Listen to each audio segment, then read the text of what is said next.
and they said, Dennis, your students are amazing. They're the most successful real estate investors in Texas.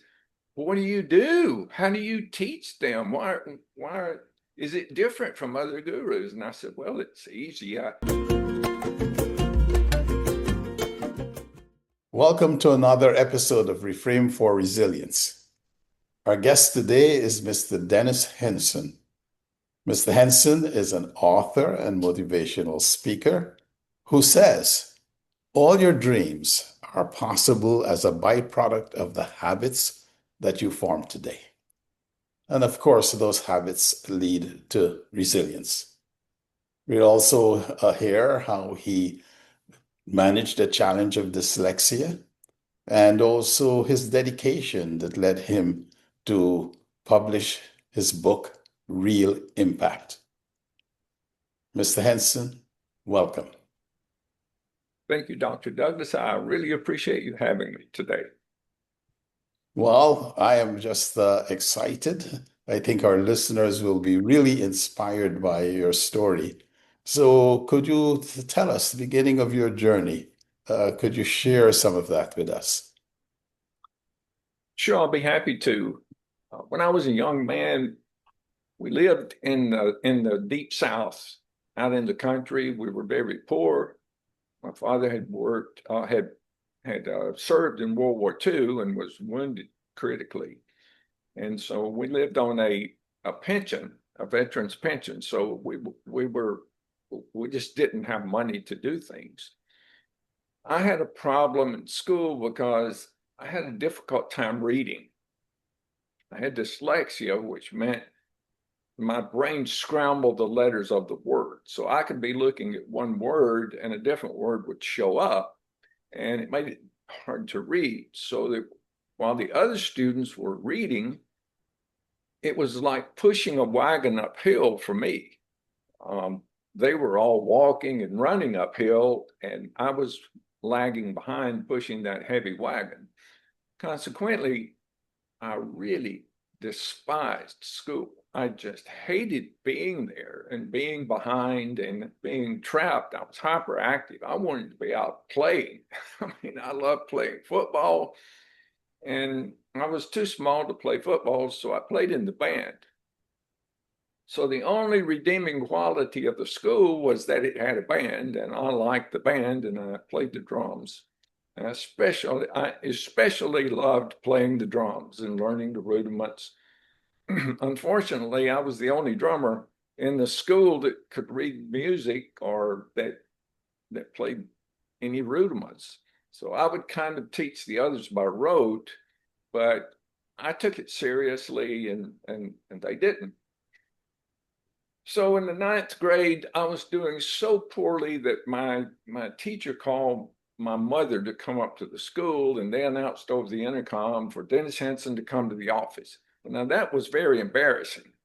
Back then, you didn't want to be called to the office, and the intercom was the entire school. So everybody knew I had to go to the office, and I had put my head down and went there, and I saw my mother, and I thought, what's going on? So my homeroom teacher and my mother took me to the science lab, and we sat down, and he explained to her that I was failing the 9th grade. And if I didn't pass the 9th grade, it would hold me back.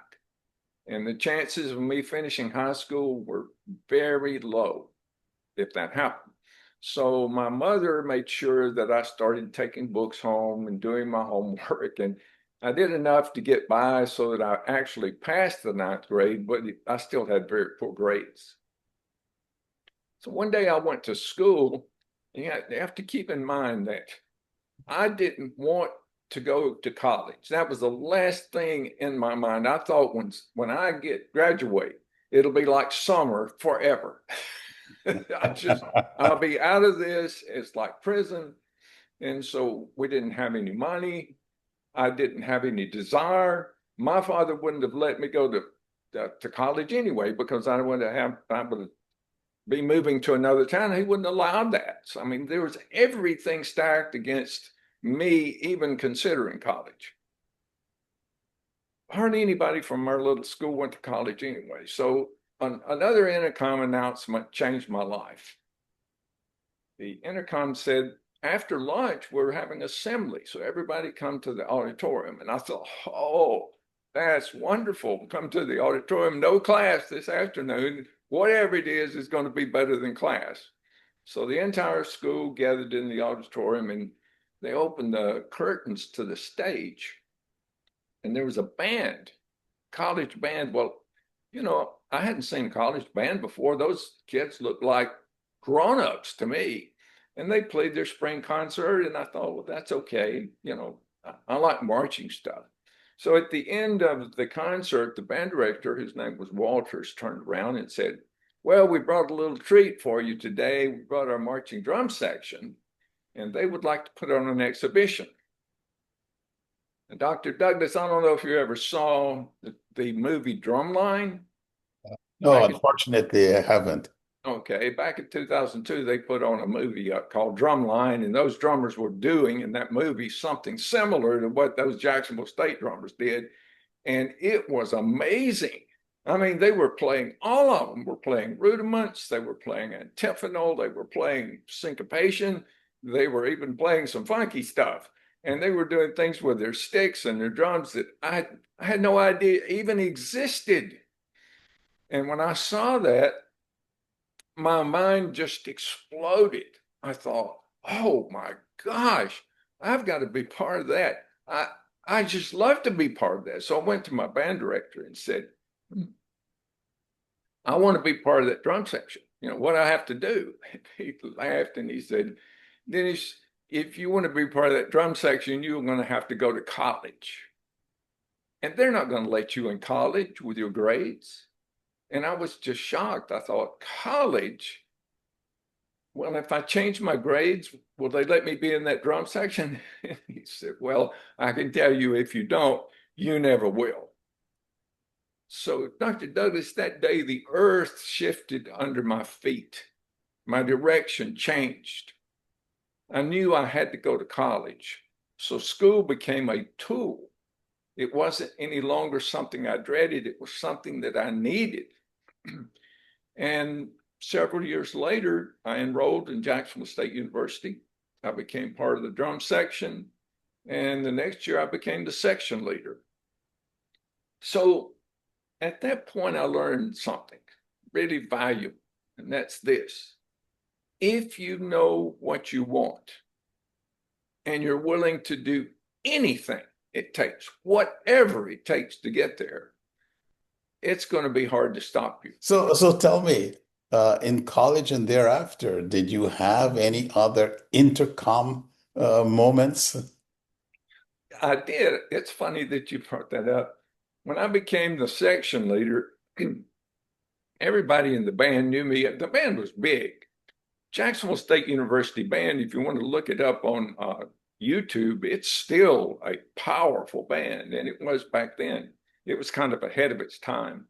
And being the drum major of the marching Southerners at Jacksonville State was like, it was better than being the president of the Student Government Association. Everybody in the school knew who you were. You know, 6,600 people all knew who you were. They knew your name because you headed a very important organization on campus.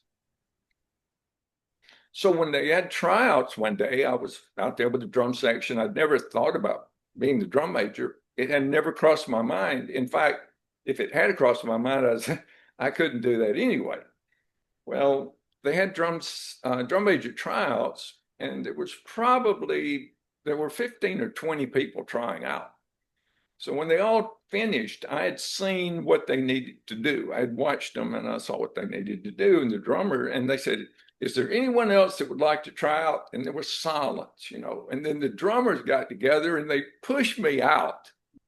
I was their section leader. They pushed me. I said, Dennis, go try out for drummer. They pushed me out. They thought it would be funny. And it was. It was really funny because to start, you led the band out on the field and you took an angle and ended up on about the 45-yard line. You turned around and did a horn lift. And the horns, I mean, the Southerners, when they brought their horns up, they were not kidding. It was like a flash of light. They were just like that. And so I had never thought about it or done it before, and I took an angle which was the wrong angle. And instead of ending up on the 45-yard line, I ended up on the 25-yard line. And when I turned and did the horn lifts, I turned around and raised my hands up. A trombone slide was right in my nose, and the entire band hit the ground. I mean, they all laughed. The drummers were beating their drums and rolling around on the floor, and I was standing there just embarrassed, just really, just, oh. So when I saw that, I thought, there'll be another tryout next year, and no one will laugh.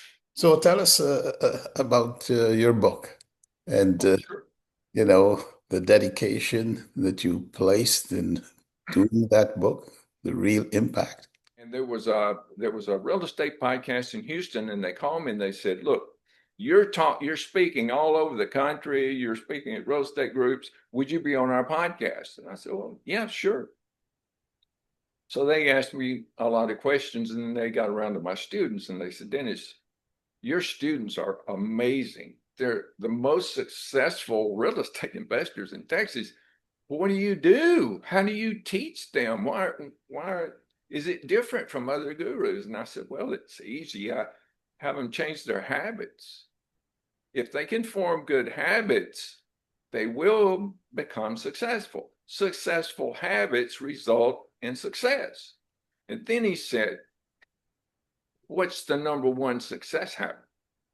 So I thought, and I said, well, they need to form the habit of reading something positive every single day that leads them toward their goal, which in that case was real estate, but really doesn't matter what their goal is. If they really want to be there and they read something positive every day to get there, they'll get there eventually.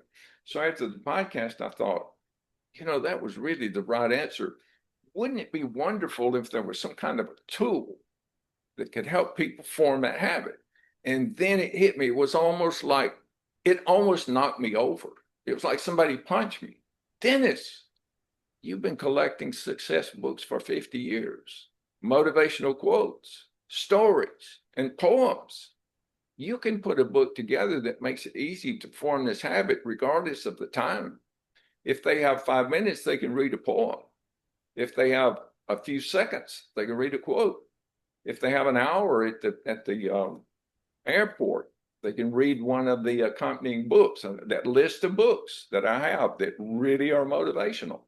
So I started, this was in 2018, I started putting it together. I thought, well, a couple of months, I'll have a book. I have it all. All I got to do is just compile it. Well, it wasn't that easy. And I worked on it every day, every single day to 2024. And last year, my book got published. It's called Real Impact Daily Inspiration. And so when it hit Amazon, everybody said, well, it depends on the reviews you get, whether the book's successful or not. And I thought, okay, well, we'll see. So I started getting reviews, 5-star, 5-star, 5-star, 5-star. Occasionally I get a 4-star, 5-star, 5-star. And before long, I had 100 reviews.